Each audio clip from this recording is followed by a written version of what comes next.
Warning, the Stone Age Gamer includes a lot of bad language. Cover your mother***ing ears.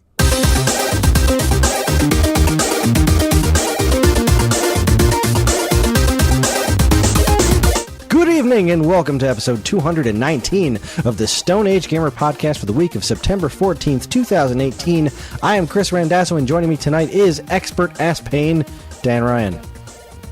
Why? I'm looking at it right now as you're reading the script, Kris. Why is tonight is underlined in red? Yeah, I can't figure it out. Word seems to think correctly. It's not spelled correctly. Fair enough. Hey, I am an expert ass pain. Microsoft Word. It actually wrote expert in ass pain, and I said it wrong. But you're both an expert ass pain and an expert in ass pain, so I think it works all around. It really does. It really does. Geekade's annual Pain-in-the-Ass-a-Thon charity event is just over a week away, and Dan and I are getting ourselves ready for Butthurt. We're going to be feeling for the benefit of the Colorectal Cancer Alliance. But before we go any further, here's your weekly reminder that you can email us at mail@geekade.com. Just include the words Stone Age Gamer in the subject line. You can let us know what you think of our show, what topics you would like us to discuss in the future, or just say hello, because we always want to hear from you, the listener. So, Dan, how the heck are you? Well, Kris, I'm pretty good. See, first of all, I'm drinking a hot toddy this evening as we record. It's a little spiced apple cider with some butterscotch schnapps thrown in there because I am fancy AF. And I've always thought of you as fancy. It's just delicious. I forgot the whipped cream, but it's quite delicious. And no, man, things are good. I finished all the challenge stuff in Guacamelee 2, nice, which was super hard. It was so hard. Like the final chicken crucible that you have to go through is so hard. Just repeatedly going through it oh god damn. But anyway, you have to get that to get the good ending. So I went through and finished the game again, and then I'll work on hard mode at some point, because on top of that, last week in Puzzle and Dragons, they had brought back one of the old challenge dungeons, the Sunken Serpent Labyrinth, and I believe I had bitched and moaned about it quite a bit the last time it was around, because the final floor of this dungeon was just super hard, and I just couldn't get past it last time, because so much of puzzle games, or this type of game anyway, is having the right cards and having enough different cards that do enough different stuff and you can get through any of the mechanics. And then every now and again, the developers throw out something that is just pure player skill. I was like, fuck, last time I did it, I did not have the player skill. This time around, however, I cleared the fucking thing and was super, super excited about it. So I was able to get through that, and I got Spider-Man. For PlayStation, right? For Game Boy. It's really good. The photo mode leaves a little. You have to take pictures with your own camera. It's not even Game Boy camera compatible. It's not even Game Boy camera. I keep seeing people being like, the photo mode in Spider-Man is amazing. It sucks. It's so bad. No, I got the PS4 Spider. I haven't been able to play it all that much because my father-in-law is in town. And he hates Spider-Man. His name is J. Jonah Jameson. Yes, surprisingly enough. It's a weird coincidence. No, it's just, family's in town and we don't get to spend that much time with him, certainly not up here. So we've been doing a lot of that. But we also picked up the PS4 remaster of L.A. Noire, because he is big into L.A. history. He lived out in Los Angeles for a little while, so we were driving around. We had talked about this years ago when I was playing it with Tiff the first time on the PS3.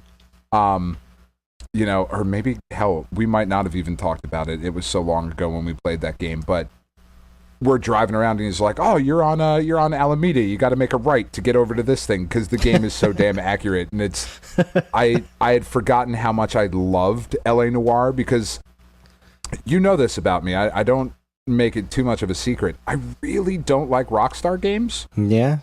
At all. And I know you don't either. Not particularly. And L.A. Noire is fantastic, and this updated version just looks so good. The driving is still shit.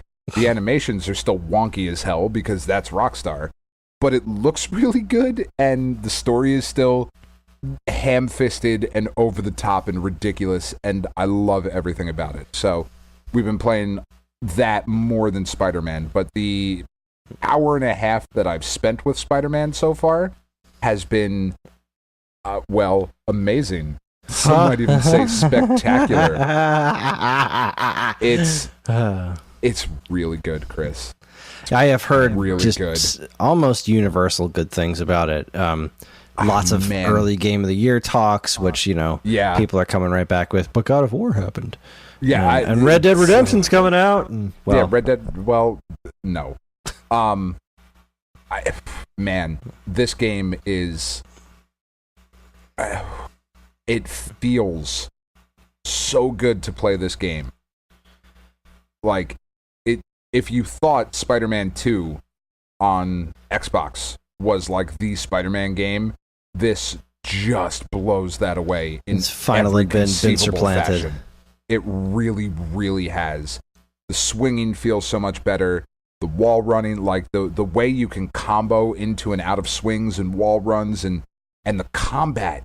The combat is not as derivative of the Arkham series as I thought it was going to be. I mean, it is, but it works so well when you're Spidey. Like the first fight that you have against a bunch of thugs and Kingpin, like in the first 10 minutes of the game, is just incredible. Like you're bouncing off walls and you're webbing dudes up and you're grabbing stuff, like a big statue and swinging it around and dodging out of the way, and everything feels so like fluid and smooth and easy to do all of this really complicated looking shit. It's just incredible. Just incredible. It's really like it's the conversation right now in games for the most part. And it really should be. I wish I could be a part of it, but I did not get it. I don't have the spare $60 to throw at it, and even if I did, I'm running into exactly the problem I thought I would with the PlayStation 4, is that I just so rarely get a chance to come down here to be by myself and play the thing. Exactly. Without sacrificing more sleep than I already do, Right. If I could take it to bed with me, that would be a possibility. But the thing is it's, Horizon is so... modern games in general are just so much more immersive, It's not like I can play Spider-Man or Horizon on mute because I'm going to miss all the voice acting and all the... Yeah, you're going to... All the cheeky dialogue and the things you have to listen for, Yeah. I mean, even in Horizon, it's like, you really got to be paying attention, which, as I said before, I'm not very good at that game. But so that is a problem I'm still running into at the PS4. I'm hopefully after these next 2 weeks, with we've got a video game con this weekend, and we've got the Pain-in-the-Ass-a-Thon the following weekend, and hopefully after that I can start kind of dedicating a little more time to just coming down here and playing the darn thing. Because in 2 weeks, Shadow of the Tomb Raider is coming out. It's like, son of a bitch. Yeah, I mean, I'm not even really going to sniff that one because that. I still haven't even played the first of this Tomb Raider reboot series, which is insanity. Yeah. Because those games are so damn good. And they are.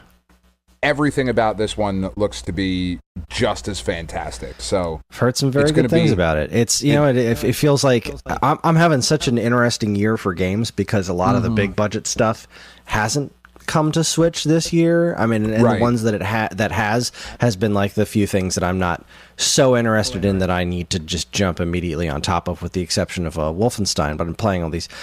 I'm so satisfied by the indie games that I'm playing this year. Like I said, I've been playing The Messenger, and I'm obsessing with that game.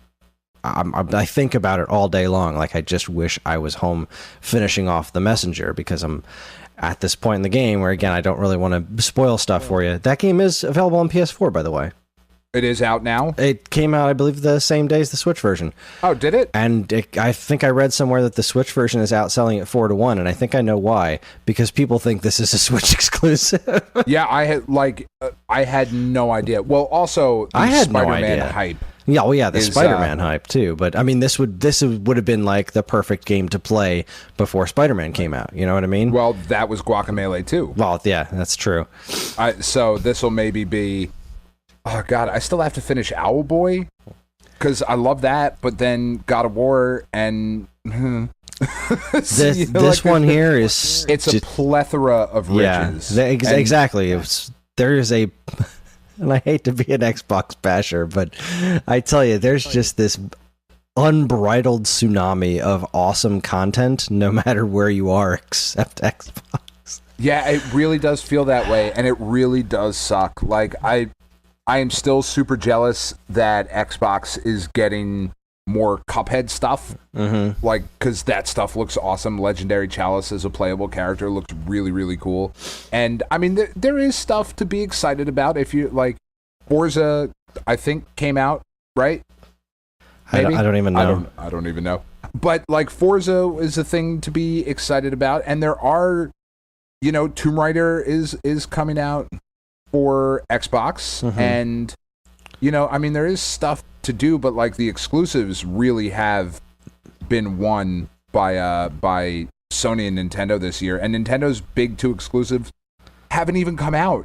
Yeah, I mean, Let's Pokemon Go and Smash Pikachu Brothers and Let's Go Eevee and year. Smash Brothers aren't even out yet. Yeah, those games are going to sell boatloads. Of course they are, and they should. Yeah, I'm really genuinely should. excited for that Let's Go game. Like, I every time I show videos around the kids, I'm like, I think they're going to play this with me. I'm really excited about it.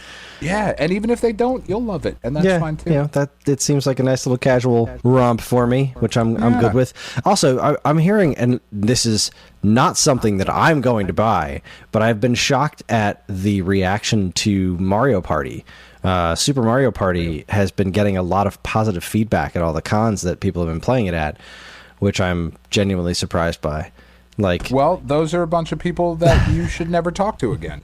The fans of original Mario Party style games are like, oh my god, they made Mario Party good again. And I'm like, well, no. All right. No, they didn't. Did they make it not Mario Party? Yeah, people really like the old Mario Party games. Well, and they're welcome too. No, they're not. Look, I am normally the person who is defending everybody of like, let people enjoy pumpkin spice. It's fine if it's September and it's 100 degrees. If they want pumpkin spice, let them have it. Let them enjoy it. Yeah. You know, let people like watch shitty TV shows. Let people love Scandal.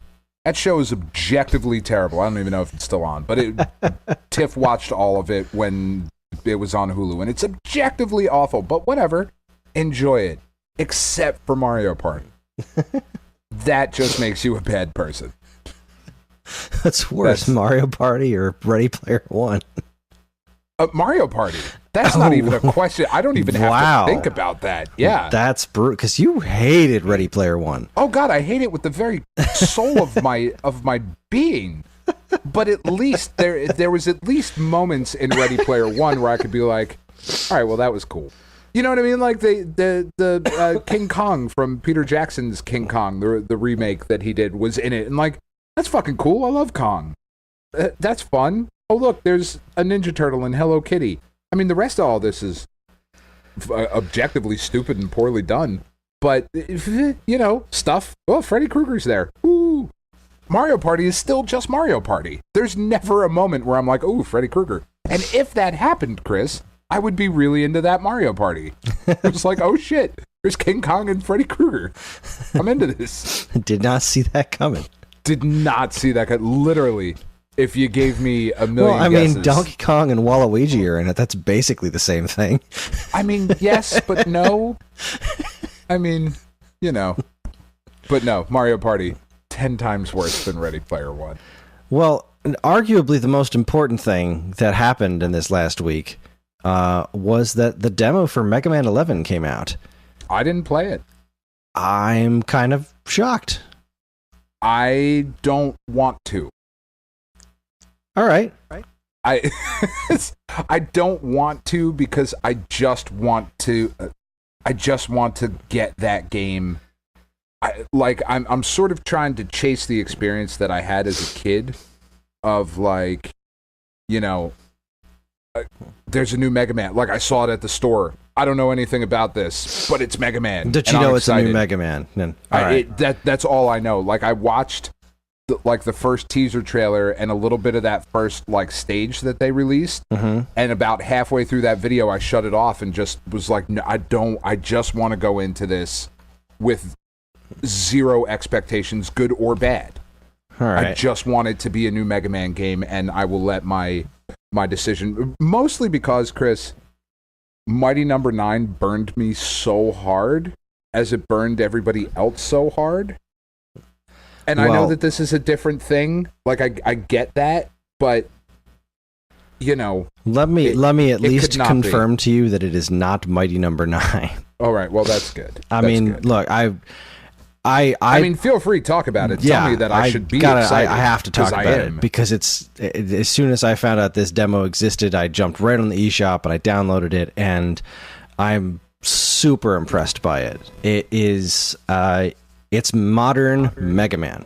It feels like, you know, because we were going on that trajectory for a while there. We had Mega Man 7 on Super Nintendo and the Mega Man 8 on PlayStation. And for as much as I don't love Mega Man 8, and there's a lot I don't like about it, right, I liked the fact that it was a modern Mega Man game. You know, they were advancing that series. And then 9 and 10 happened, and they were just like, and here's Mega Man 2 with new stuff in it. And I adore those games. Well, I adore Mega Man 9. I like Mega Man 10. I don't love it. But this feels so hard. This is so hard too. Mega Man 11 is freaking hard. But it's a very, very good bang for your buck situation. From what I'm noticing, like the stage that it's just Blockman stage. That is it. It is okay. Then that's that first Robot Master they showed off when they first announced the game. It's just his stage and his boss fight, and that is it. Which is the perfect amount of demo. I don't want to play any more of it before the game actually comes out. Just letting me play through one stage, I think, is a really cool idea to get the feel of it. It does feel like a Mega Man game. The sliding is a little strange. The sliding is a little bit more, I'd say, in line with Mega Man 8, where it feels like a little bit stilted. Like in the original games, 1 through 6, the sliding was very instantaneous and a faster way to traverse. And then in Mega Man... Yeah, like you slid, as opposed to later Mega Mans where it was like you ducked down and then slid. Yeah, like Mega Man 7 kind of started that where it was a bit more rigid, but then Mega Man 8, like the actual sliding itself wasn't faster than his walk. Right. And this is kind of like that, where sliding is not quite as smooth. Jumping out of the slide felt a little bit clunky to me as well. I'm not sure if that's necessarily by design, but it is something that I did notice about it. But the actual moving around, running, jumping, all of that feels Mega Man. The level design is super clever. There's, a great mini boss. You fight the mini boss twice. There's a couple of like I guess stage puzzle, not really stage puzzle things, like these basically like there's these giant blades show up behind you. So like this instant death wall behind you, and you're on a conveyor belt, and these walls with mazes in them fall down in front of you, and you have to shoot your way through the maze before the screen scrolls to the left and kills you, kind of a thing. That's cool. So that happens a couple of times, and that's just really awesome. Also, the gears, so there's this kind of primary conceit behind the game is this gear system. And one of the gears overclocks your weapons, and one of the gears basically slows down time. I was listening to the Game Explain podcast, and Ash Paulson kind of really hit exactly on the head what I was thinking, but couldn't really articulate to myself. And it's that the level design. I thought I was going to hate this gear thing, like with the slowing down time, because it seemed like a cheap maneuver. But it does. It doesn't seem very Mega Man-y. But the level design is built around it, so you don't feel like you're cheating by using it. So, like, for example, you're in the stage, and there's this these dudes like they look kind of like Sniper Joes, and they're running around in these like hamster wheels. And the hamster wheels have one little teeny tiny gap in it where you can shoot through and shoot the bad guys, shoot the little guys inside. Now you can, take your pot shots at it, which I was doing for a while. My first attempt at beating this stage, I didn't really mess with the gears at all because I just didn't really want to. But eventually I kind of caved when I got to those maze parts where I was like running through, and there was this part where I had to loop back and then slide through a hole. And I was like, I bet I need to slow down time for this. And I did, and I was able to get through it. And then on my second playthrough, because I got a game over before I made it to the boss, I realized that that's what those guys are designed for. You're supposed to wait until the little slot gets near the front, slow down time so you can get your bullets in there and take out those guys. And it's like, it's totally doable without it, but the whole thing seems to be built around you using these things. Right. So first off, that's super awesome. Like, that's really good game design. That does sound very cool. It's great. The power one, I haven't really gotten a good feel for. I didn't really use the power one more than once or twice, and even then I didn't really feel I was accomplishing anything. I use the slow down time from every now and then just because it's cool. And it makes certain things go a little bit faster. Like there'll be these little robots with giant hammers on them that'll like smash at you, and I'll just like slow down time and shoot as fast as I possibly can because it just looks awesome. And then he blows up really fast. So all of that's great. Everything about the stages, the visuals are awesome. The levels look amazing. Well, the level looks amazing. Just the art direction is wonderful. I still hate the way Mega Man walks. Like, his running animation is just wrong. I don't know what it is about it. It's just incorrect. But yeah, everything else around Mega Man is wonderful looking. And the boss fight against Blockman was so freaking cool. Because the bosses, I think the story is that the bosses also have access to this gear system. Okay. So when you're fighting the bosses, first off, the stage is super long, which is it's like longer than most other Mega Man stages. And the boss fight is also much more involved. The fight against Blockman seemed to have 3 distinct phases. The first phase was just like him, jumping and dropping blocks on your head and, doing your typical Robot Master fight. And if he just did that, it would have been like a Robot Master battle from any of the previous Mega Man games. But after you get him down to a certain amount of health, he goes into the second phase where he overclocks himself and turns into like the size of Kraid from Super Metroid. Jesus Christ. So, first off, that's amazing because we've never done that in a Mega Man game before. Like, fought a giant boss like this. So he just, like, comes at you with this giant version of himself that he, like, constructs this huge version of himself out of the blocks that he controls.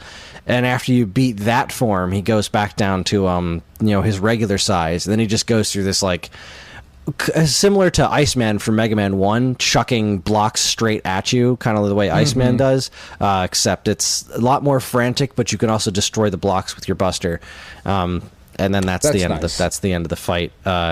It took me a couple of tries to get it, and I played on the expert mode. Like, it comes with a bunch of different difficulties, even in the demo, and I'm really impressed by it. I played through it a couple of times, which is really saying something because I pulled myself away from the messenger to do it, but it's freaking Mega Man, so of course I did. The only other thing that really jumped out at me was the lack of health pickups. There's a lot of just a lot of little floating enemies around the stages. Sure.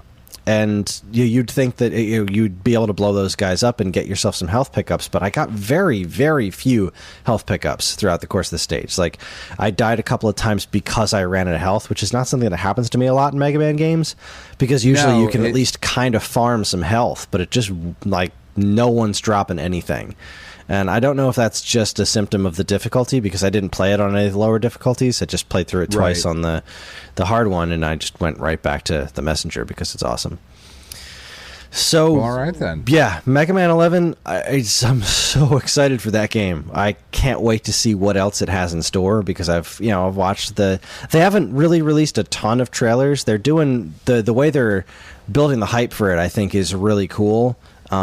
Because they're doing it like, they'll just reveal another Robot Master and reveal another Robot Master, and trying to think about, like, this is totally how they would have done it in the old days had the internet been a thing. Oh, absolutely. And it's really exciting. Like, it's almost like revealing new characters in a fighting game, or like new Smash fighters. It's like, who's this other guy going to be? And so far, all the Robot Masters look super interesting. I won't mess around with that for you because I'm sure that's part of the experience you're trying to recreate of getting the game being like, who's this asshole? No idea. I have no idea. But I'm really impressed by it so far. I was just thrilled when I played through this demo and had a lot of fun talking to a couple of friends about it. And then I went back to The Messenger, which I love. Buy The Messenger. The Messenger is great. I am currently looking through the PlayStation Store, and I searched for it, and it did not come up. I had which might be why it's outselling. At the Messenger? Yeah, because it's not here. That's weird. Yeah, like I am back to Donut County and Fire Pro Wrestling World, and like both of those games came out a little while ago. Well, wait a second. Now I'm looking it up online, and it says that it's only on Windows and Switch. Now, why did I read that it's outselling the PlayStation version?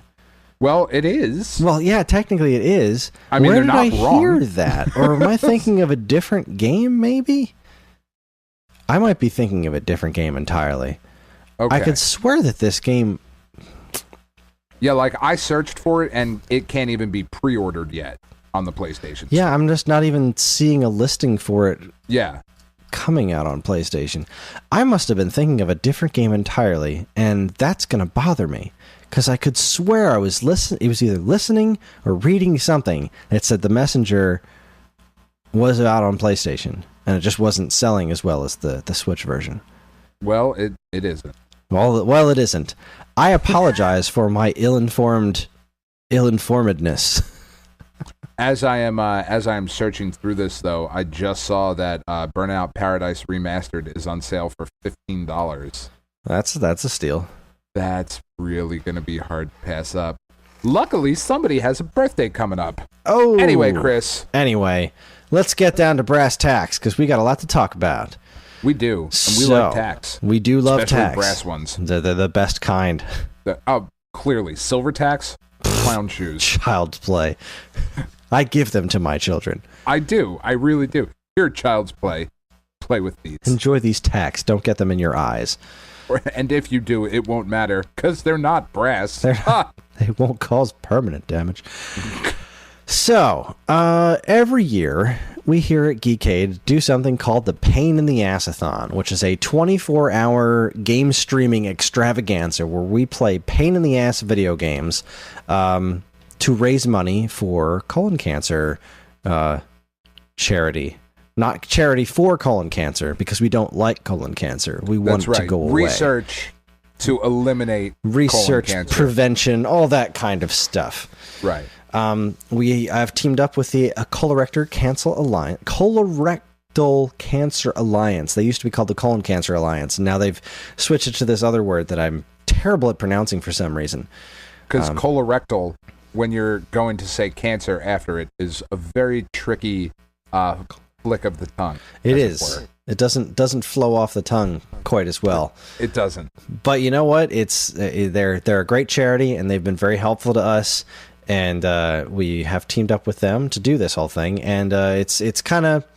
there's some audio that I think we might put into the show later. But the idea is that my wife's dad died of colon cancer before I met her a long time ago, and she had always done these charity events for the colon cancer challenge, like the walks and the runs and that kind of stuff. But eventually she just couldn't do that stuff anymore, and we had been looking for some sort of charity to do. And I said, well, you know what, we should do something for colon cancer. And so we came up with this pain in the ass idea because, you know, colon cancer, butt jokes. Because we're cheeky. Because we're cheeky. See what I did there? That was a good, butt right? joke and a butt joke right there. That's right. And so what we do is we play pain in the ass games for 24 hours. So what Dan and I are going to do, we're going to talk about all the games that we're going to be playing this year, why they're a pain in the ass, and, well, who's going to be playing them, and do we think that we're actually going to accomplish what we're setting out to do? We are going to leave the link in the show notes. We are taking donations now. We're going to be taking donations also at AVGC this weekend. We're going to be taking donations, of course, during the charity stream itself. We found out today that, again, this year, Stone Age Gamer is going to be donation matching up to $1,100. The last 2 years they did it for only $1,000, but they've been officially been around for 11 years now, so they're like, let's do $1,100. So I thought that was super cool of them. So we're trying to kick around a few other ideas to give some more incentives, but we haven't finalized it yet because we're just swamped getting things together for AVGC. But let's get to work here, Dan. Fuck cancer, give us your money. Exactly. Like that. You don't need a lot of incentives for that. Exactly. This is a great charity. It's a horrible, wretched, awful disease that has affected. I mean, I can't imagine that there's one person listening that has been like, nope, I have no experience with that. Someone you know, someone you love has suffered, is recovering, has fought, has possibly died to this just bastard of a disease, and there will be a cure for it one day. There absolutely, I fully believe that. And what's really nice about the Colorectal Cancer Alliance and what we do for them and with them is that any money you donate goes to them. We keep zero. Yes. You know, tons of other charities and whatever, you donate and they keep money for clerical costs. And dude, I was a telemarketer. My first job, I was a telemarketer, and we ripped people off. Like, I'll just be completely honest about it. Like, when you donate to, like, police charities and stuff like that, your money's not going to help the cops. It's going to pay for, you know, people's mortgages and whatnot. That's what that stuff is. This, though, 100% right to them. 100% donations right to them. Yeah, we keep none of it when we lose everything, including sleep. We really do. Well, you do. Yeah. I don't. That's true. Yeah, I'll be there, all 24 hours. I have a family, Kris. So do I. I have a family I care about, Kris. All right, so before I dignify that any further, let's move on to the first game. So, September 22nd, Saturday, September 22nd, at 10 o'clock in the a.m. Eastern Standard Time, we'll be kicking off the event. Because you're a bastard. I am a bastard. With Teenage Mutant Ninja Turtles for the Nintendo Entertainment System. Kris, I gotta be honest, I am so much more confident in our ability collectively to finish this game than I was in Comic Zone last year. Well, yeah, because Comic Zone is, well, Comic Zone. Yeah, Comic Zone is impossible. I love that game, but I hate that game. Unless you're a savant. And we did pretty well at Comic Zone. We got further year. than I ever had before, so I'll give it that. So Dan and I are going to be playing this one. Yeah. Me and Dan, as well as Matt Ramo from my co-host from the Waveback podcast, will be joining us as well. It was going to be 4 of us versus Teenage Mutant Ninja Turtles, but Dean decided to punk out because he has things to do, like, you know, run the stream. Ugh. Stupid technical things. So Dean will be there doing all this important behind-the-scenes stuff instead of playing Teenage Mutant Ninja Turtles with us. Yeah, he's basically going to be our Raphael. Always there, not super important. Yeah, not super important. That's not to say that Raph the character isn't super important, but if you've ever played Turtles for NES, Raph's kind of the worst.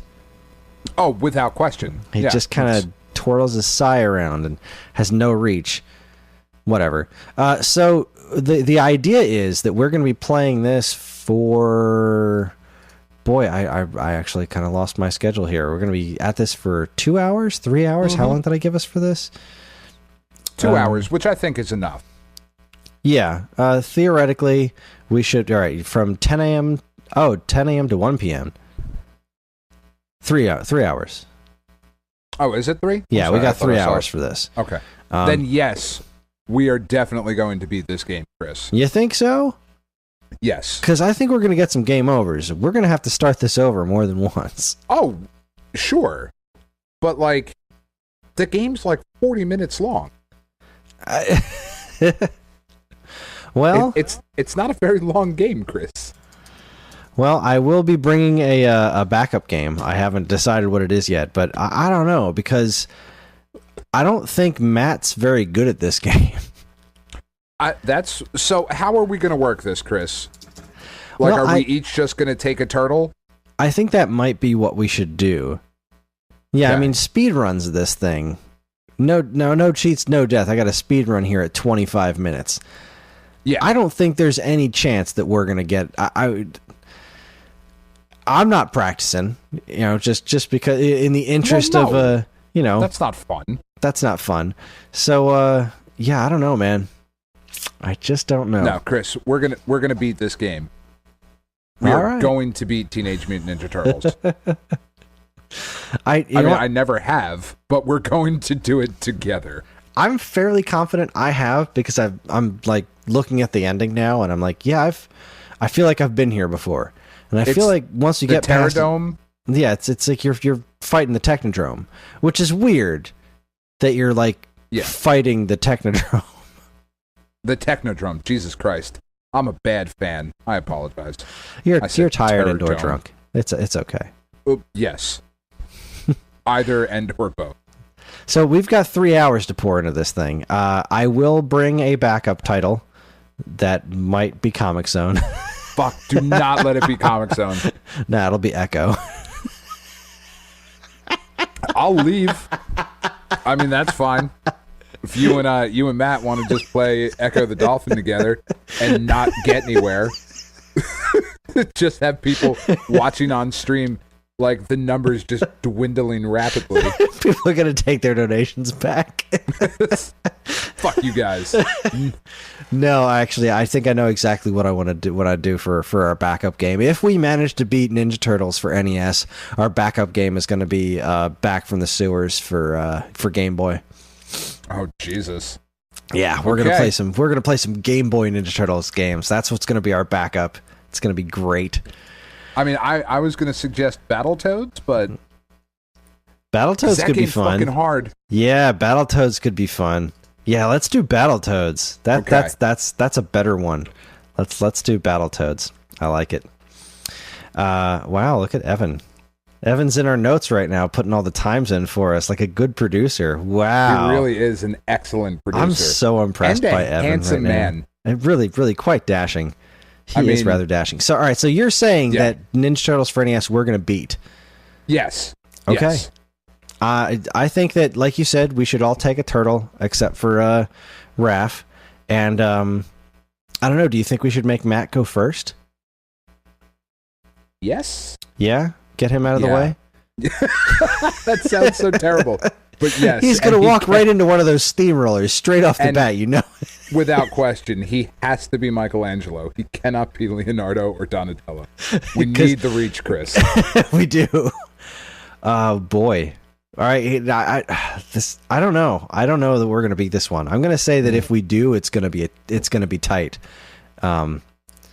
I played Battletoads on the first Pain-in-the-Ass-a-Thon. It was one of our bonus games, like afterwards, because we raised enough money to throw some extra games out there. And I remember playing Battletoads by myself, and I got pretty far. I think I got up to the snake levels before I really lost it. But right. So that was a good time. All right, the second game.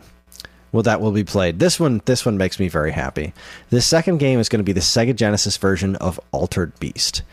And this will be played by our dashing producer, Evan, and Angie Furno, who, Furnot? Am I saying that right, Evan? I know you're listening. Furnot. There we go. Thank you, Evan. Angie is wonderful. She is the artist behind our Pain-in-the-Ass-a-Thon nurse. So if you see any of our promotional images for this, she does just wonderful artwork, and she drew this awesome badass nurse for all of our advertisements. So the two of them are going to work together to beat the Sega Genesis version of Altered Beast. How do you think they're going to do, Evan? Well, first of all, I'm not Evan. Jesus, Kris. You're not? Second of all, no. You're right. All this time. Second of all, Evan says badly. there is no way they don't beat this game in an hour through sheer brute force. Well, that's the thing. This isn't the arcade version. They have a finite number of lives before they have to start over again. No, that's why I that. picked the Genesis version. This game's not hard. Yeah, it is. No, it's not. I seem to remember the Genesis version of this being cheap as F, just like the arcade version, except, you know, you gotta learn it a little. Like, not as cheap as the arcade version, which is just like a bottomless pit of quarter munching. Yeah. But, yeah, I don't know, man. I think I feel like an hour... I played Contra with Evan for a long time last year. I mean, I do... Evan is clearly the handicap. I have no idea what Angie's skill level is as far as... and now I have to step in. This is not fair. You're talking about me as if I'm not here, and I am here. That's fine. You're clearly... I have no idea how good Angie is at this game. You are clearly the handicap in this. I am, but I think from sheer force of competitiveness, if she has to take the controller out of my hand and work both of them at the same time, she will. Hopefully people would pay money to see that, because I might. There is no way you don't beat this game. See, okay. I have played this game, like, I don't know, a couple of months ago, and it's all about the timing. Like, if you memorize it, you're good. Yeah. I don't have any clue as to the timing of this game. Well, but you'll figure... There's like 4 stages. Power up. Yeah, like, how long is a speed run of the Sega Genesis? 8 minutes? Now you're starting to hurt my feelings. But this is speed running. This is by like people who really know what they're doing. Okay, but now that hurt my feelings. So all right. Yeah, that was way worse than what I said. This is a speed run of people who have studied this game, and we're talking about like 10 to 15 minutes to do a straight playthrough, knowing exactly what to expect and knowing how to get past all this. And out of curiosity, seeing as I have no basis, what would a speedrun for like Mario be? Oh, Super Mario 1 with warps, it's like 5 minutes. That's a way longer game. So you think that it will take them 4 times it won't take them 4 times as long to blow through this on their first try? I don't know. That's why why I gave it an hour, because I think it's takes possible. Them 4 times as long as a speed run, that's 40 minutes. They still have 20 minutes left over. All right, so seeing as you two are going back and forth about who's going to win or who's going to lose, I'm going to chime in with this one and say we're not going to win. Ugh. I'm going to say that they are going to beat it, but I think it's going to be closer. I think it's going to be close. I am going to go ahead and guess that Angie is an Altered Beast ringer. The video that you saw of the speed run is Angie, and you better bring 2 or 3 backup games. She got visibly upset when I told her that she could not practice. All right, so Dan, what do you think the backup game should be? Because part of me wants to say the Game Boy Advance one, but that's not multiplayer. No. So another part of me wants to say like the Master System version. That's just not nice. Well, there's two schools of thought here, Kris. You could go another multiplayer beat 'em up on the Genesis, like Streets of Rage 3, Golden Axe for the Altered Beast connection. Or if you want to go for the character alteration thing, you could do Kid Chameleon. Kid Chameleon, that could be interesting. Now, there's no way that you finish Kid Chameleon. No, because at the end of the day, like, really, how much time do you think they're going to have left? Right. I mean, even if they So- go twice as long as a speed run, that only gives them a half an hour left to do something, which is why I wanted to pick something incredibly stupid, like the hideous, chirpy Master System version of Altered Beast. There's got to be an even worse version. I think the NES version of Altered Beast is even worse. Oh, God, it probably is. No, I would say Golden Axe. Golden Axe? Yeah, let's do Golden Axe. Golden Axe is an excellent... Golden Axe or... What is, Elf Needs Food. We just talked Gauntlet? about it. Yeah, Gauntlet. Nah, we got to do Golden Axe. Just for Okay. the connection, because those It games makes way are more sense, actually but, yeah. connected. Yeah. All right. Side note about that other game that you just said. We were at an arcade. Kid Chameleon? No, Golden not Axe? Golden Axe. The Elf Needs Oh, Gauntlet. Gauntlet. So there was a Gauntlet 3D arcade unit at this arcade that we went to, and she and I started to play. The graphics were so horrible that I just let go of the controller and walked away. I'm gonna say 25 minutes later I came back and I looked at her and I went, "You're still playing?" She was like, I can't die. That's how good Angie is at video games. This is gonna be fun. She's like the fucking Lawnmower Man, but like without all the homicidal tendencies. Well, I said without all, not without some. Without a few of the homicidal genocide. Anyway, it's a dope movie. You should all watch The Lawnmower Man if you haven't seen it. Anyway. Well, so that's going to be happening from 1 to 2 p.m. From 2 to 4 p.m. on September 22nd, the challengers of Dave DiOrio and Sean Hayes from the Whip Around podcast, which are friends of Geekade. Dave is actually one of our writers. He writes about sports and podcasting. He does a thing called Budsworthy, where he talks about other podcasts that might be worth your time. They are going to be tackling, and I suggested this one to them, and I'm really excited about it. Double Dragon 3: The Sacred Stones for NES, from 2 to 4 p.m. See, now, you hear Double Dragon, and my first thought was, they absolutely finish it. But then, it's Double Dragon 3. For NES, I say there's no chance For they beat this game. NES. I don't know that there's no chance, but I'm not confident, because it's weird. So the thing about Double Dragon 3, The Sacred Stones, is that there are no lives. You get one life, and that's it. If you die, game over. That's it. And it's not weird like choice if you in get a video game. If you get beat up a whole lot, like, well, yeah, eventually you'll die. But there's also lots of insta-death in this game. If you walk off a cliff or something, that's it. Game over. Bye. Game over, and it's really easy to do. In a couple of places, it's really easy to just be like, well, now I'm dead. I accidentally jumped off the side of this building, and that's the end of that. And now I'm permadead. You can get... So the way it works is like, all right, so you do the 2 players. One of you is Jimmy Lee. The other you is Bimmy Lee. Because this is where the famous misspelling of Billy Lee to Bimmy... Well, they're so close in the alphabet, Chris. They are.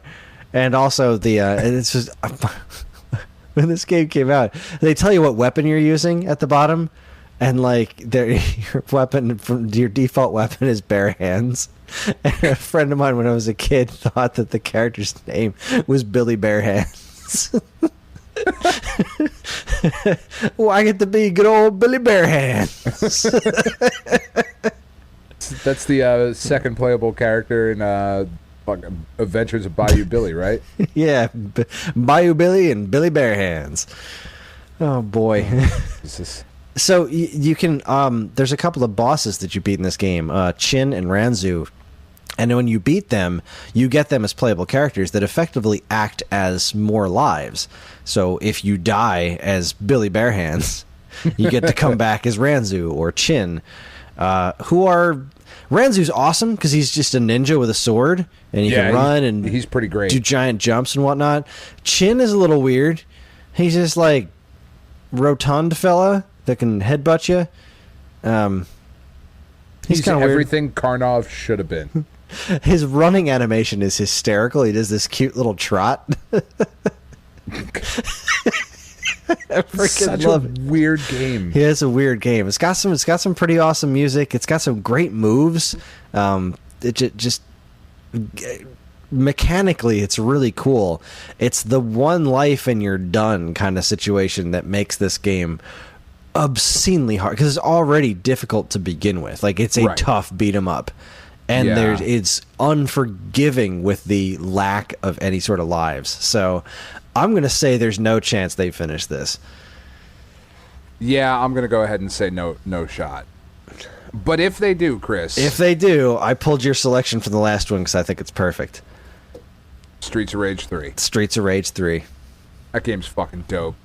And there's a new Streets of Rage coming out. Oh my god, Streets of Rage 4 from .emu and Lizard Cube, the people who did the amazing Wonder Boy remake.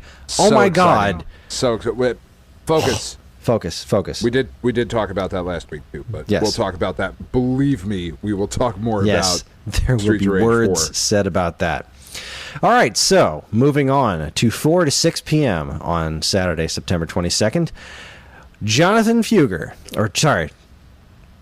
Evan, you're going to need to edit that out. He wants to use a stage name. Fuck up his name every time. Jonathan Fugger. Like, whoa, no, you can't say that, Chris. No. Jeez. Jonathan Robert from the Mutant Mutings. All right, strike this whole thing. Strike this whole thing. Come on, Willy Wonka. Strike it, reverse it. So, from 4 to 6 p.m. on September 22nd, Jonathan Robert from the Mutant Musings podcast with heckler co-host Patty on the side will be playing Mega Man for Game Gear. Oof. He's got 2 hours to blow through the game from 4 to 6 p.m. I don't know, man. It's going to be tight if he can do it at all. Because the thing about Mega Man for Game Gear is that at first glance, terrible. It doesn't... Well, yeah, that's it. At first glance, you're like, well, this ain't so bad. The music is like running a cheese grater over your ears. But, but this looks and feels pretty okay. You can only do 2 shots on the screen at once instead of 3. That's a little weird. The thing that breaks this game, like just absolutely breaks it, is that they didn't... I think it reuses actual stages from Mega Man 5, or from Mega Man 5 for NES, but it didn't resize them for the screen. So it's zoomed in closer. You've got no draw distance. So there's a lot of blind leaps in this game. And just, I can't see any platforms. I'm just going to hope that there's one there. Oh, there was, but it wasn't where I thought it was. But no, it wasn't where it would logically be. And now I'm dead. So, yeah, Jonathan, he's a Mega Man connoisseur, as it were. The first year he wound up playing through Mega Man 1 from Mega Man The Wily Wars for Genesis, which was weird because that game's weird. Yeah. And then last year he played, what was that one he played? Mega Man...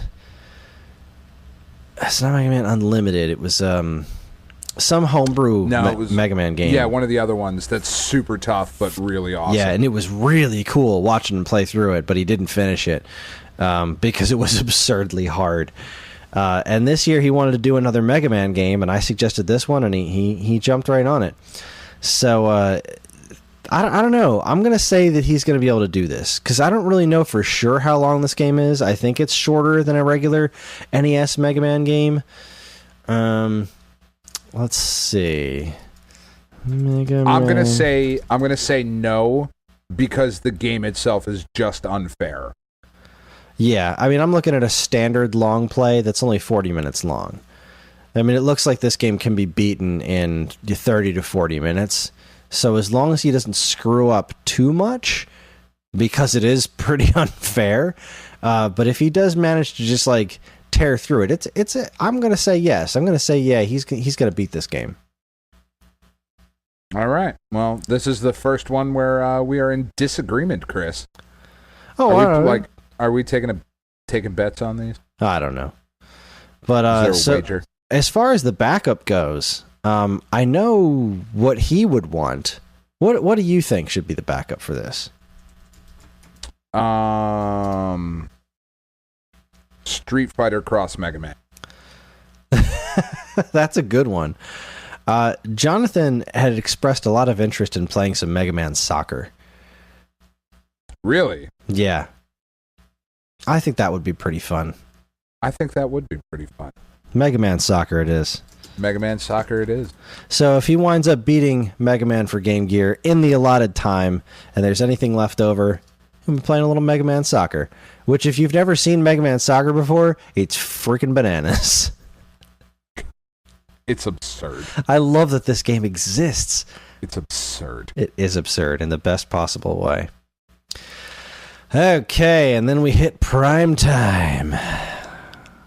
6 p.m. to 10 p.m.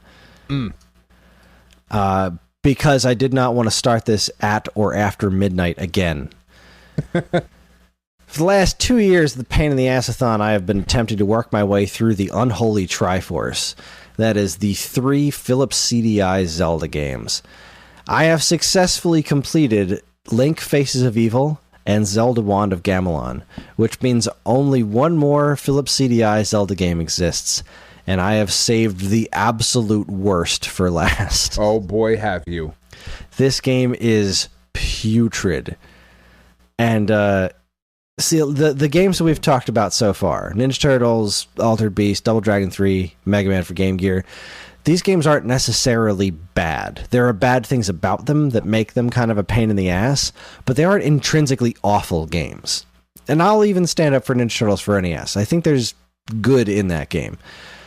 Zelda's Adventure is a pain in the ass, not only because it is so horribly flawed just from the ground up, but it is an actual pain in the ass to play this game. Mm-hmm. So I have a, thanks to Dean and his dad, I have an adapter for my CDI that lets me use Super Nintendo controllers. So I don't have to actually use the CDI one-handed wand abomination that I have to play these games. But even with the Super NES controller, so Zelda, the other 2 CDI Zelda games, the ones that are, I guess not popular but more well known, they're side scrollers, kind of like Zelda 2. This one is a top-down situation, like the good Zelda games. Not that Zelda 2 isn't a good Zelda game; it's a great Zelda game, but I digress. More traditional Zelda, top-down. Sure. You play as Zelda, not as Link. You play as Princess Zelda wearing some just really, let's say, cheap cosplay blue dress. And you have a stick of some sort. And when I say a stick, I don't mean like a bow staff or like a magical rod of justice. No, like a stick. It's just like a twig. And that you happen to find. You're like, oh, fuck, I'm going to go on an adventure. I forgot my sword. Shit. And stick. Just start thwacking things with it. Yeah. The biggest pain in the ass, though, I think, is the fact that this game has just some of the most unreasonable load times between every screen. Which is why you had to budget 4 hours. Which is why I had to budget 4 hours. Now I'm looking at the game itself is 7 minutes and 38 seconds. The other 4 hours is load time. There are some speed runs. I'm looking at a speed run right now that's it's under 2 hours. There's just no chance I'm going to get this done in under 2 hours. No. Because, I am not confident you're going to get this one done, Kris. Oh, I'm confident. I'm not going to figure it out from scratch. I am going to use a guide like I did for the other games. Okay. Because I don't want to leave room for error. You know what I mean? Like, playing it itself is one thing, but like, I don't want to try to spend time solving the puzzles in this game because it takes so long to get from point A to point B. Yeah, it's not the most intuitively set up game, if you can imagine. Yeah, how it could not be. So, it's just wow. If you just look at this now, it uses the whereas Wand of Gamelon and Faces of Evil have this very like animated, cartoony thing. This goes live action. Yeah. So, just delicious. There's just so much wrong with this. Yeah, this is a bad game, but I want to have it behind me because I want to be able to say, not only do I own all 3 Zelda CDI games, but I've beaten them. And there is video proof. There's video evidence of me having done it. So yeah, I'm going to give myself the benefit of the doubt, and I'm going to say I'm going to finish this game. I am torn because I definitely think you can finish it. I honestly don't know if 4 hours is enough time. I also don't know that anyone should spend any more than 4 hours attempting to finish this game. Yeah, because I might just lose my mind. You very well might. So, all right, no, you're gonna finish it. I'm firmly gonna say that you're gonna finish. All right. Well, thanks for the vote of confidence. Yeah. What should my backup be? Let's say things go extraordinarily well, and I beat it in 3 hours. Mario's Castle. Oh, Hotel Mario. Hotel Mario. Sorry. Yeah, I mean, I guess I could play that. I mean, you might as well get just the. I'll have awful... the CDI there, and I'll bring the game. Boy, I hope I take a long time with Zelda because I don't want to play that game for like more than an hour. I will get my kids to animate some Metroid bullshit, and it'll be just as good as any CDI Metroid could have been. The funny thing is, they don't know shit about programming, so it's going to be impossible to play, but it'll be just as good. Yeah, all right. So Hotel Mario it is. If I finish Zelda's Adventure, I'll make a strong play towards getting as far into Hotel Mario as I possibly can. Crazy racist cutscenes and all. Game's so problematic. Hope he brought some pasta, Luigi. All right. People don't talk like that. They just don't. Yeah. All right, we're going to take ourselves a break. When we come back, we're going to talk about the remaining games on the Pain-in-the-Ass-a-Thon and whether or not Dean will survive the night, because I'm guessing he's not. No. You're listening to the Stone Age Gamer podcast from Geekade.com. Stick around.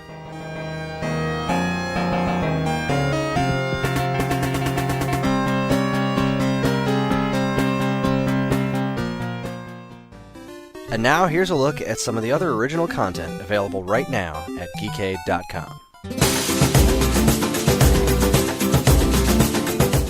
Geekade and the Stone Age Gamer podcast are going to AVGC. That's right, A Video Game Con 2018 is just around the corner, and we're going to be there with streaming events, a new Stone Age showdown, and more. Come by our booth outside the Combat Network area for some swag, a chance to compete in the first Waveback Chiptune Trivia, learn about the Stone Age Gamer podcast panel where we'll be determining the best Sega mascot character that isn't Sonic the Hedgehog, and much, much more. AVGC will be taking place at the Meadowlands Expo Center in Secaucus, New Jersey on September 15th and 16th. We'll see you there.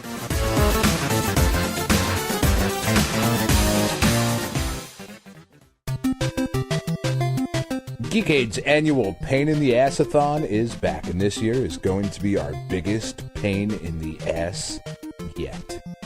Geekade personalities from the Stone Age Gamer podcast, Vest and Friends, Mutant Musings, You Shall Not Pass Go, Nonstop Comic Shop, Waveback, and more will be gathering together to play pain-in-the-ass video games for 24 straight hours to raise money for the Colorectal Cancer Alliance. With games like Bubsy 2 for Super NES, Silver Surfer for the NES, Mega Man for Game Gear, and Zelda's Adventure for CDI on the docket, there's going to be some serious pain to be had. Watch us suffer through some pain-in-the-ass games for the benefit of asses all over the world. September 22nd and 23rd, starting at 10 a.m. Eastern Standard Time on Twitch TV/Geekade.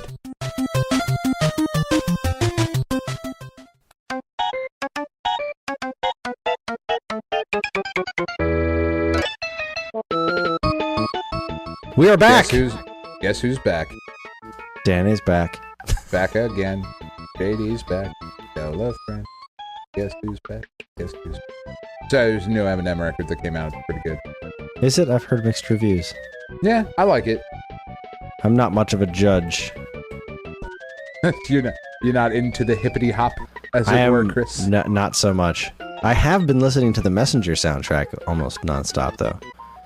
Is that a hip-hop soundtrack? Or... No. No. No. That's just what I've been listening to. That and on almost as often as I can fit it into my ears, Banjo Guy Ollie did a cover of a Lemmings tune, and it's always been one of my favorites. I could not believe he did it, and he knocked it out of the freaking park. It's so good. Of course he did.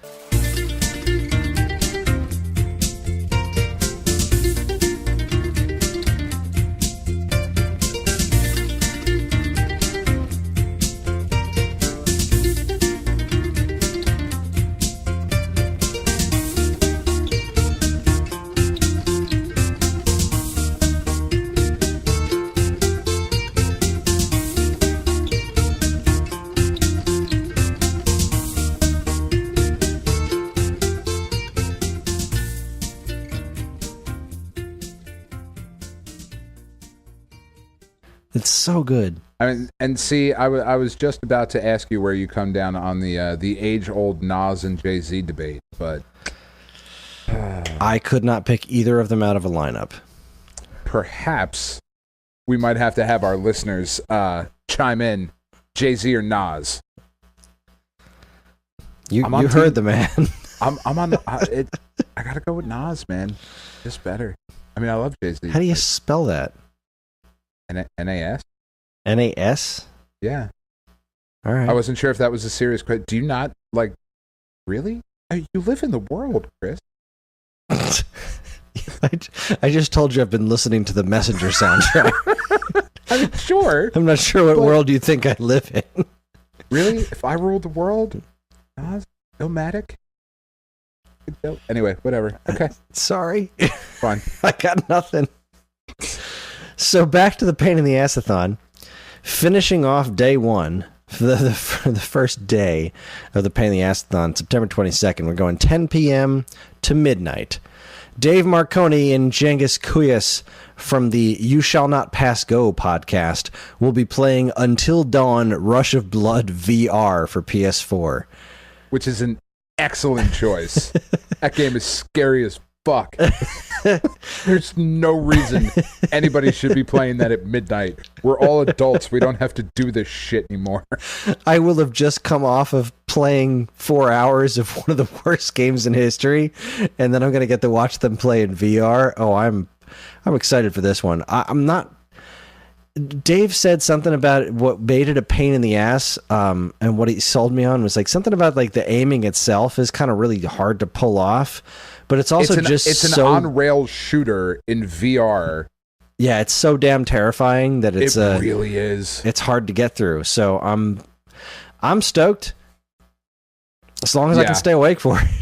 They'll finish it. I have faith in them. I think they'll finish it. It's 2 hours. I think they'll finish it. The question is, what do we make them do after it? Super hot VR. I don't know what that is. 1,000-foot robot golf. Sure, sold. Okay, 1,000-foot robot golf. 1,000-foot robot. That's a thing. Yeah, it's a VR. See, they really bury the lead on this one. In this game, you're a 1,000-foot tall robot, and you play golf in a city. Like regular size golf, so you're a 1,000-foot tall robot and you have to hold a tiny golf club and play. Yeah, you have to bend down real low. Their backs are shot. Terrible. I just designed an amazing game. 1,000-foot robot golf. Seriously. Did you look at the trailer for Untitled Goose Game yet? Yes. God, I'm really damn, I want really that game. Excited about that game. You are a horrible goose. Yeah, I'm into that. Just the idea, like I had a bad day at work or something, I could just come home, fuck with people, walk around. I'm gonna eat this guy's hat. I'm gonna press the honk button.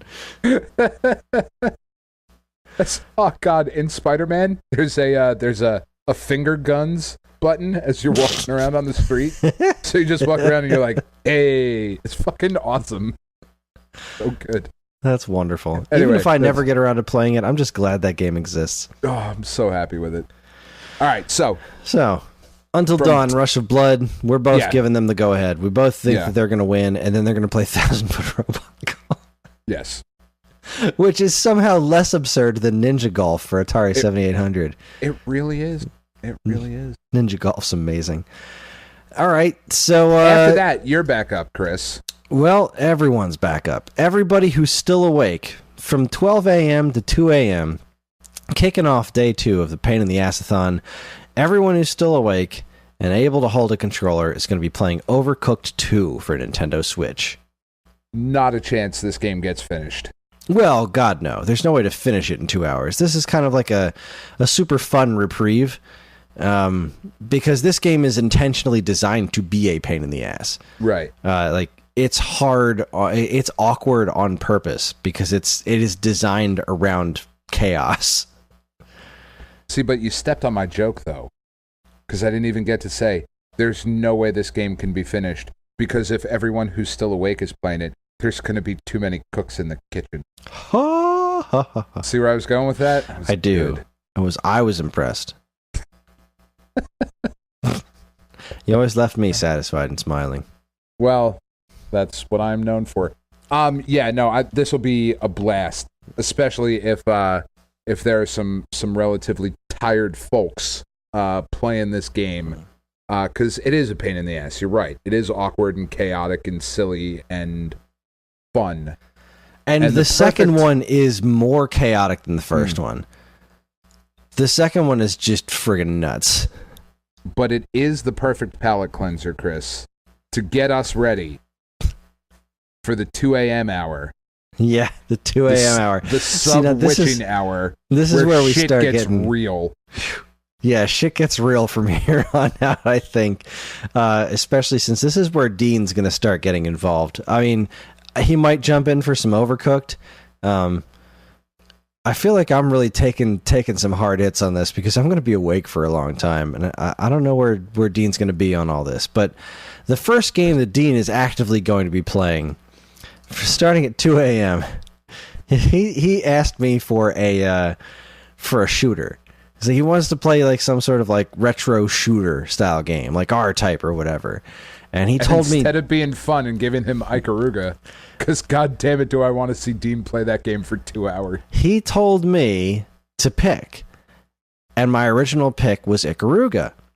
And then I switched over to Fantasy Zone because I remembered the old episode of was Retro Game Challenge. Where he was playing this game for hours and hours, just getting really upset with it. Because, wow, Fantasy Zone, I love Fantasy Zone to death. I think that game's amazing.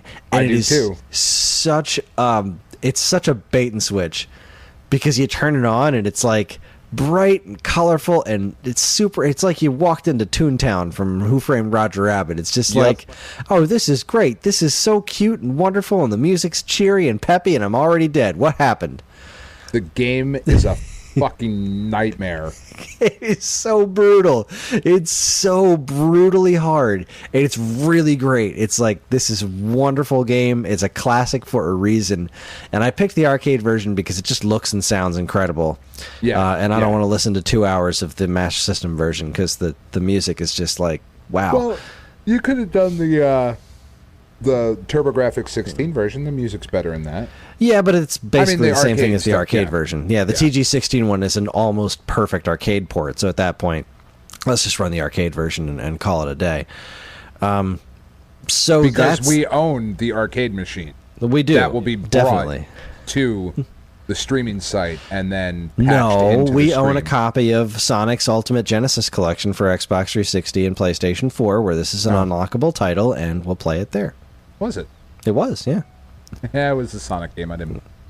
Dude, Sonic's Ultimate Genesis Collection is such an absurdly good collection of, like... Is it really? Because it's not just Genesis games. You can unlock the arcade version of Fantasy Zone, Altered Beast. I think friggin' Space Harrier's in there. Like, there's just a lot of great content on that thing. It's a huge, huge collection.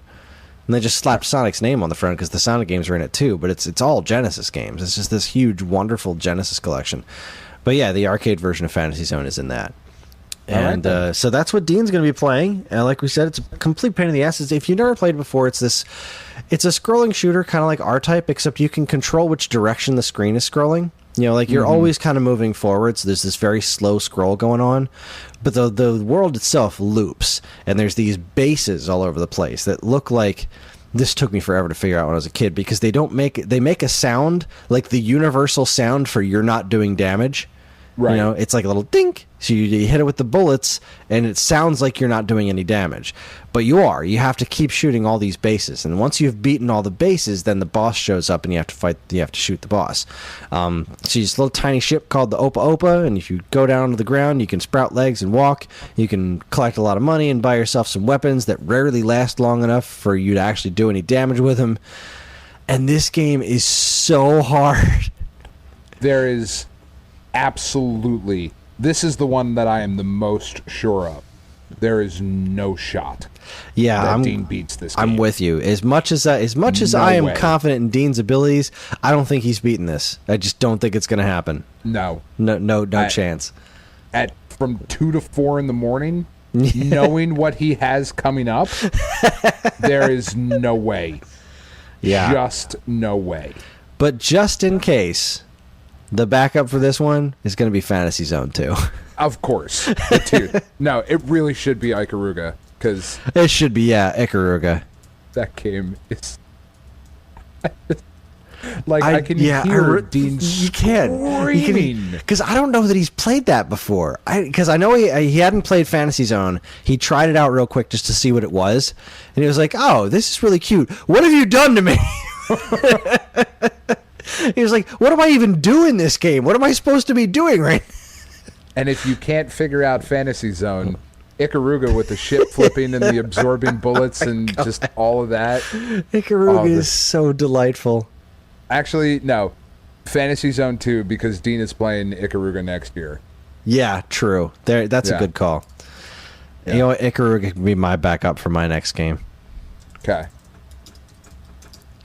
Now, the next game on the list, from 4 a.m. to 6 a.m.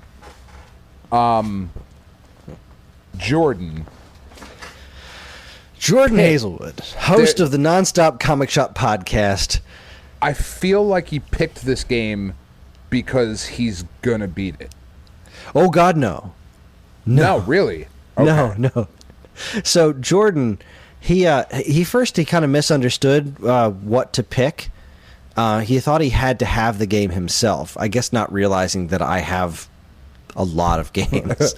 I was like, no. I guess not realizing that you have a computer. He's like, no. You pick anything. It's got to be hard. Like, first he picked like the second ToeJam and Earl game because he hates it, and I'm like, you're not here to hate play games that other people like. Like, you're not here to play games because they're bad.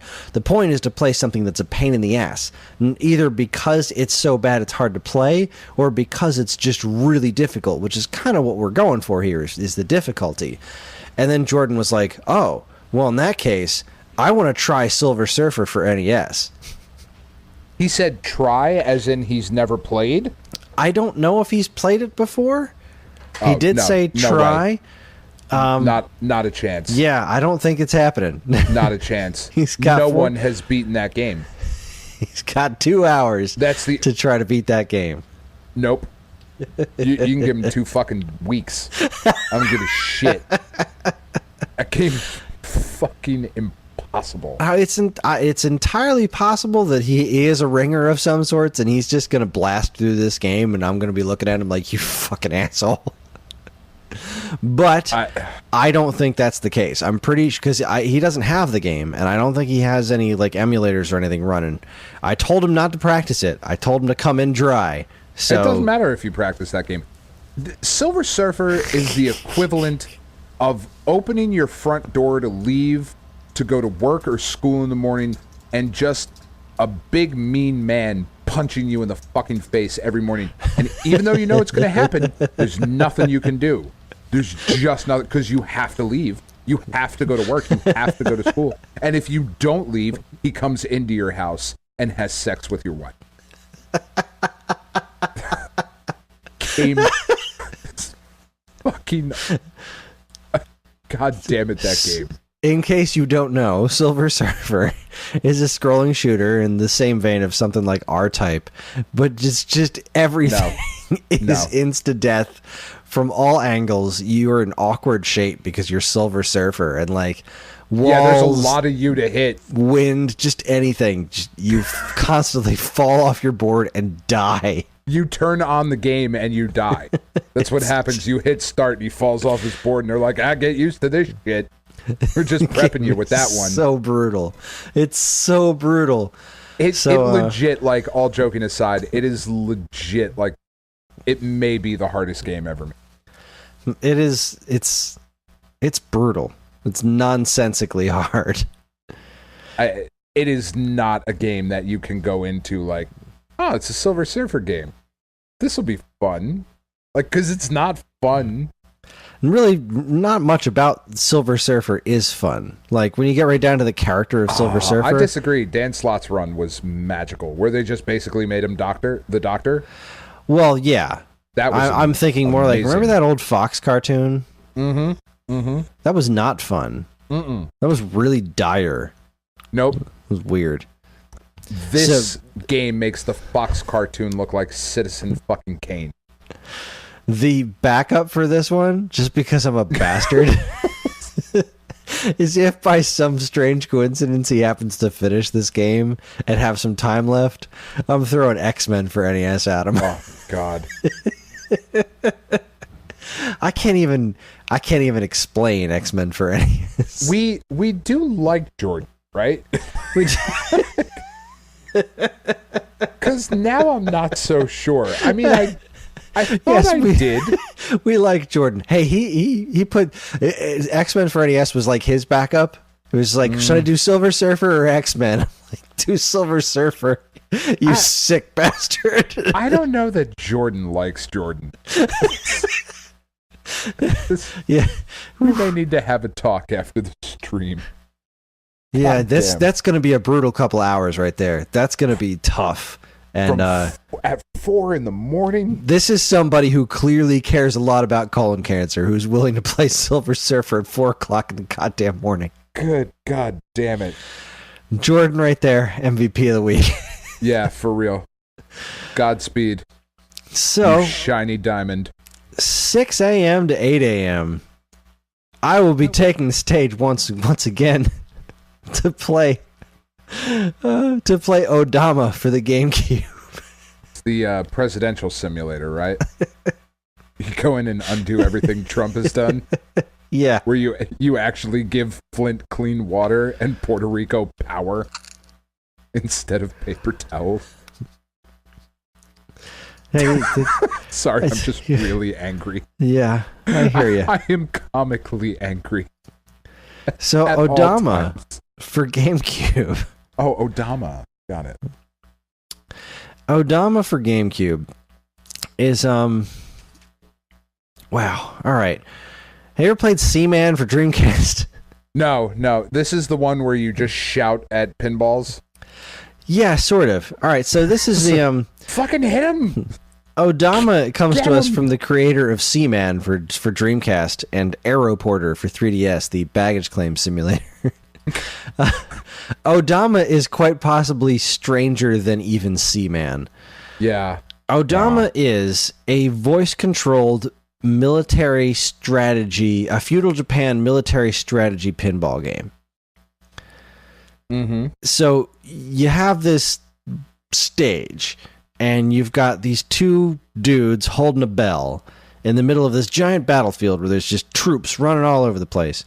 And you've got to protect these two guys with the bell by rallying your troops and saying, you know, attack, and then tell the guys with the bell, move forward. You got the GameCube microphone while you're yelling all this stuff. Now, I haven't played this game in years. I played it when it came. I played it the year it came out at E3, and then I bought it when it came out and played it for like a half an hour because this game is freaking impossible. Mm-hmm. Mm-hmm. So while you're controlling these guys with your voice and you're yelling at the game and you're trying to make these guys safe going from point A to point B, you also have to play with the Odama, which is a giant ball, and you control flippers for some reason. So now, like, imagine tiny people actually existing on a pinball table. That's kind of what this is like. So the people themselves are theoretically normal size, like according to the background. And then but they're also in this place that's like a giant pinball table. So when you shoot the giant Odama, which is the pinball, into a crowd of people, what you would expect to happen if a gigantic 40-foot steel ball flew into a crowd of people happens. Bodies go flying everywhere. There's screams and terror because there's this giant ball happening. This game is so freaking bananas, and it is a pain in the ass to play because you have to pay attention to basically two entirely separate games at the same time. It's Which nuts. is not fair. It's not fair. It is fun. And I mean, I fell absolutely in love with the sheer absurdity of this game. And this was once this game came out, officially solidified. Sorry, I'm tired. Ugh. Officially solidified that I will always buy a game with Youth Saito's name on it. Yeah. Like, I was sold at Seaman, but after Odama, I was like, I don't care what insanity is involved, I am buying his shit.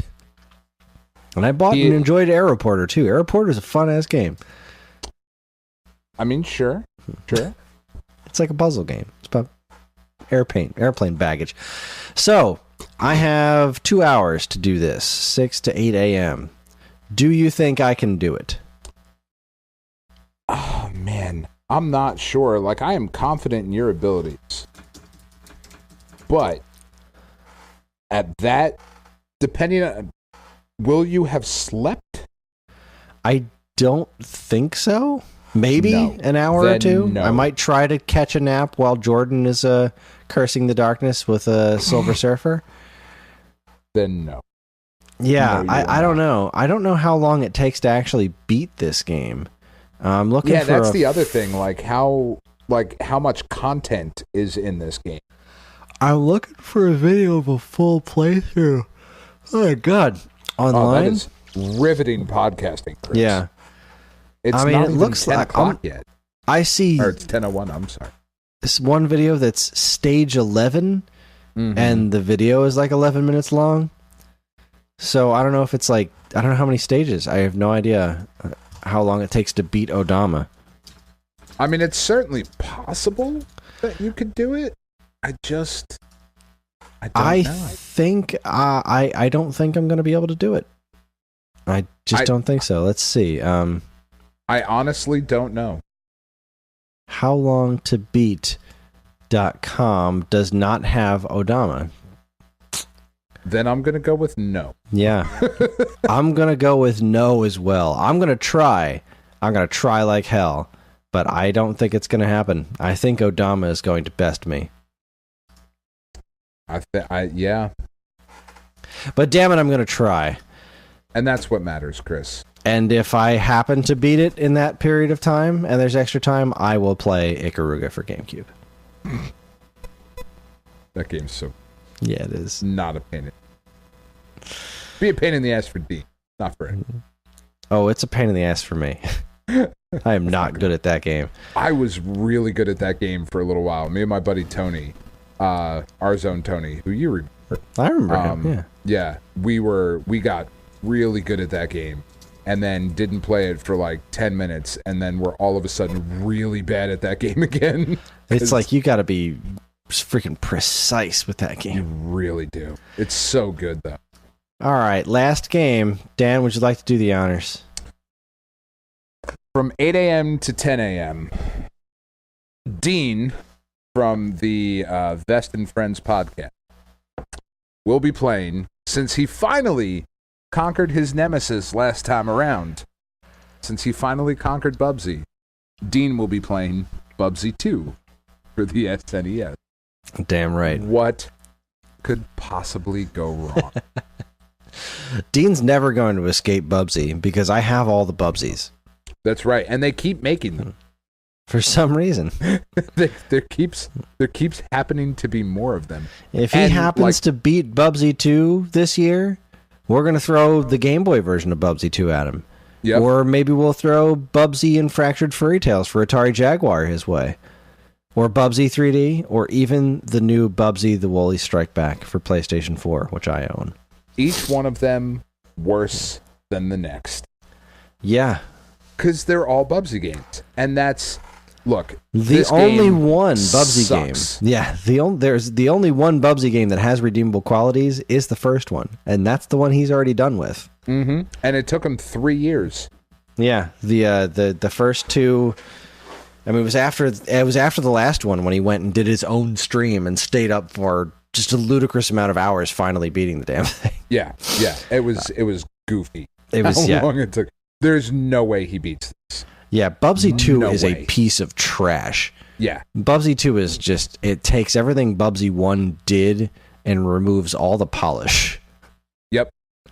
It's just a turd, and that's what makes it a pain in the ass. Is because Dean has a personal vendetta against Bubsy. Mm-hmm. And Bubsy's already in his head. He is. I don't know if he's. I hope head. he's not practicing for this. I hope he is. I hope he goes in dry. It doesn't matter. Yeah, it's a good point. I mean, if he does master it, it's entirely possible he can come in and do it. But I don't think. Dude, it took him 3 years. 3 fucking years.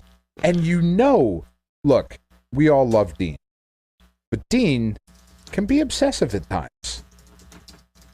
And he obsessed about Bubsy. It consumed. It did. Dean. Dean became Bubsy. Like in fucking Kraven's Last Hunt, when you must consume the spider to become the spider, Dean was out there fucking eating bobcats or whatever the fuck Bubsy is. He was just eating Bubsy cartridges. Just trying to gain the strength. Yeah, Fucking, we would a come white home. T-shirt with an exclamation point on it. Every time we would see Dean, he was always walking around with a ball of yarn. Like, what the fuck are you doing, Dean? He'd be like, Be like, oh, I guess so. All right. Like, hey, Dean, more like a bridge too short. What? Huh? It's not even applicable in this situation. What the fuck is wrong with you? Well, are you still playing this thing? Just a constant Bubsy one-liners. Oh, and this one's so much worse. It is. This game is so much worse. It's a real pain in the ass because much like the first Bubsy, it's easy to get lost in the stages. It's easy to get lost. There's fucking blind jumps that don't make any sense. Yeah, it's the level design is just terrible in this game. And it controls worse than the first one. Yep. It was like a quick cash grab on the Bubsy hype that the non-existent Bubsy hype. Not existed for some reason. Dude, Bubsy was popular enough. I don't know if I told this on the podcast before, but we can end with this quick little story about Bubsy. When I was young and stupid, I went to buy a copy of the first Bubsy. Right? You hear that? I almost said a copsy of the first Bubsy, but I did.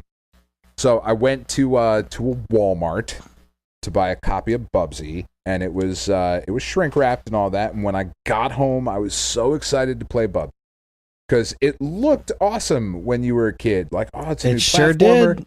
It looks I bought great. it too. He's got attitude. Like, I'm into it. And I opened it up, like ran upstairs to my bedroom, ready to fire up my Super Nintendo. Fuck, I can't wait to play Bubsy. Tore off the shrink wrap, opened it up, and inside, 2 packages of playing. What? Because somebody had figured out that 2 packages of playing cards weighed about the same amount as a Super NES card. Wow, that is messed up. And I was crushed.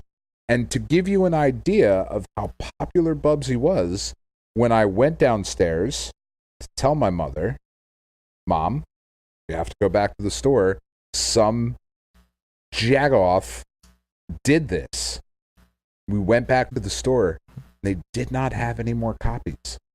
Wow. It was sold out. I got the last copy, Bubsy, because it was that popular, and I was crushed.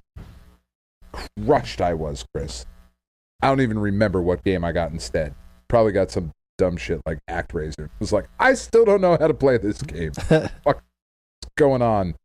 But yeah, I mean, this game, it was popular, and Bubsy 2 was a cash grab because they knew they had made shit, and somehow people fell for it. I'm so excited. Well, I was stoked on Bubsy 1 myself. Played it at my cousin's house. We got our copy from Electronics Boutique. I was just so into it. And I still rather enjoy the first game for what it is. There's a lot I like about the original Bubsy. Bubsy 2, when it came out, I remember being pretty excited about.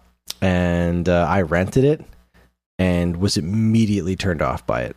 Mm-hmm. It's just right out of the gate. Wow, this is trash. Yeah, it's a steaming pile of garbage. Because the thing about the first Bubsy, presentation-wise, it is relatively polished. Mm-hmm. It looks and sounds great. Yeah. Bubsy 2, the second you start it up, it's just cheap. It's like, wow, this is syndicated Saturday morning cartoons right here. This is like the same 6 frames of animation. This is garbage. So this is what it's like when adults' dreams die. Yeah. This is it's right here. All right. Well, the backup game I am decreeing now, if he does finish Bubsy 2 for Super NES, I'm making him play Bubsy 2 for Game Boy. And Dean was never heard from again. Because that right there is the perfect torturous follow-up. It really is. Like, all right, start the game over, but worse. But worse. But green. No color. Oh my god. This is a people. wonderful lineup this year. Yeah, I'm really excited about this. This is going to be a blast. Yeah. So let's see. There's a couple more things to mention about this. Number one, we are going to have bonus games for hitting our dollar amount. So if we do hit if we hit our goals, we're going to play some more games after Bubsy 2. We haven't decided exactly what all those are yet, but that's the plan. There's also going to be some bonus goals during the games themselves. Like, for example, if we hit a certain dollar amount, I'll unplug the Super Nintendo adapter and play Zelda CDI with the goddamn CDI controller. Oh, wow. That's a bad idea. So we're going to come up with certain stretch goals like that. So if we hit certain things, like in the first game for Ninja Turtles, if we hit a certain goal, we can only play with Raphael or something like that. Oh, you know what I mean? Like, Christ. we're just going to further handicap ourselves and make things even more of a pain in the ass. Or we have to play with the NES Max or something. Oh my goodness. If we hit our total donation goal, everybody who's still there should play Silver Surfer. Oh my god. Yeah, well, because we'll I will not be there still. So I won't have to. I've played my fair share of Silver Surfer. Because I keep going back to it. I keep going like, nope, this will be the time. This will be the time that I get it. And no, it never has been the time. We're also going to have ourselves a swear jar, because the idea for this for the Pete-a-thon this year is to keep it PG-13. So if anyone wants to watch it like with their kids or whatever, so we're going to have a swear jar there. So if we say something, some foul words, or even if we go into the territory of just unsavory conversation, if you go over PG-13, you got to put some money in the swear jar. So, okay. Does that mean I get one fuck? If you bring a buck. No, I think in PG-13 you can have one fuck. Yeah, I guess you're right. I'm going to say, in the interest of charity, you should still bring $1, you bastard. I mean, sure. I will, but I'm rich. It's fine. Yeah, bringing in all that dough. So there you have it. That's the rundown for this year's Pain-in-the-Ass-a-Thon. September 22nd through 23rd, 10 a.m. to 10 a.m. at least, at twitch.tv/geekade. Should be a few other surprises in there. There's going to be some video submissions introducing some of the games. We've got a couple of our YouTube related friends putting some things together. There might be a little guest appearance from Ferg. We might have a little video from So, some other people. We'll leave it as a surprise. I don't want to promote anything and then they can't actually pan out. But we do have some people working alongside with us. Hopefully we can get the word out and really get this raise some money. We were shy of our goal of $3,000 last year.